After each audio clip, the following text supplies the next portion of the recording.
nama saya Gusti Yusintia Wardani. Di sini saya akan menjelaskan tentang gambaran dasar atau konsep dasar dari Internet of Things. Internet of Things atau biasa disebut dengan IoT adalah suatu konsep di mana objek tertentu mempunyai kemampuan untuk mentransfer data lewat jaringan tanpa memerlukan adanya interaksi dari manusia ke manusia ataupun dari manusia ke perangkat komputer. Apa saja contohnya?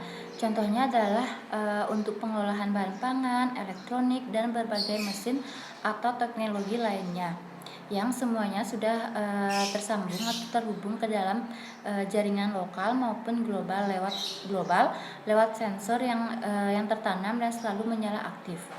Selanjutnya di sini saya akan menjelaskan adapun tantangan terbesar yang bisa menjadi hambatan dalam mengkonfigurasi IoT adalah bagaimana menyusun jaringan komunikasinya tersendiri. Nah, mengapa itu menjadi sulit? Ini sebenarnya dikarenakan jaringan sangatlah kompleks. Selain itu, IoT juga sesungguhnya sangat perlu untuk sistem keamanan yang cukup ketat.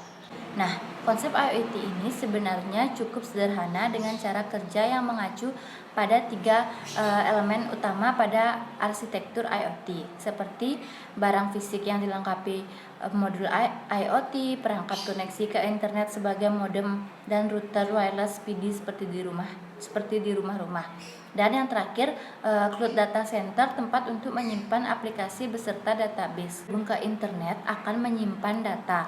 Data tersebut terkumpul sebagai big data yang kemudian dapat diolah untuk dianalisa baik oleh pemerintah, perusahaan maupun negara asing untuk kemudian dimanfaatkan bagi kepentingan masing-masing. Selanjutnya ada unsur-unsur pembentuk IoT. Ada beberapa unsur pembentuk IoT yang mendasar, termasuk kecerdasan buatan, konektivitas, sensor, keterlibatan aktif, serta pemakaian perangkat berukuran kecil.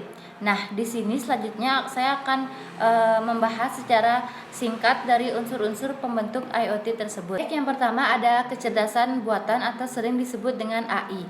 Nah, IoT membuat hampir semua mesin yang ada menjadi smart. Ini berarti IoT bisa meningkatkan segala aspek kehidupan kita dengan pengembangan teknologi yang didasarkan pada AI. Kedua, ada konektivitas. Dalam IoT ada kemungkinan untuk membuat atau membuka jaringan baru dan jaringan khusus IoT. Jadi jaringan ini tak lagi terikat hanya dengan penyedia utamanya saja. Jaringan tidak harus berskala besar atau mahal, bisa tersedia pada skala yang jauh lebih kecil dan lebih murah.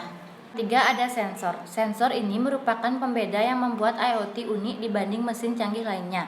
Sensor ini mampu mendefinisikan instrumen yang mengubah IoT dari jaringan standar dan cenderung pasif dalam perangkat hingga menjadi suatu sistem aktif yang sanggup diintegrasikan ke dunia nyata. Keempat, ada keterlibatan aktif, yang dimana keterlibatan aktif ini sering diterapkan teknologi umumnya yang termasuk pasif.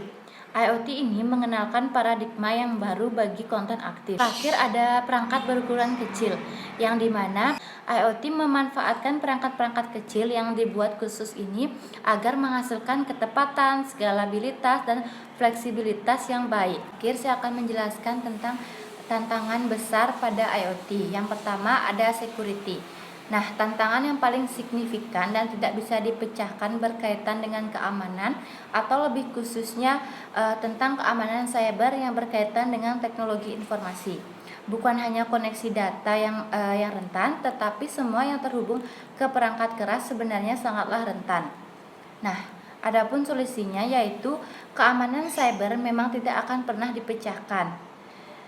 Menggunakan langkah-langkah keamanan yang tepat bisa sangat bermanfaat. Itu berarti menggunakan enkripsi data. Nah, tantangan yang kedua, yang terakhir yaitu ada privasi. Sebagian besar koneksi online diamankan menggunakan bentuk enkripsi.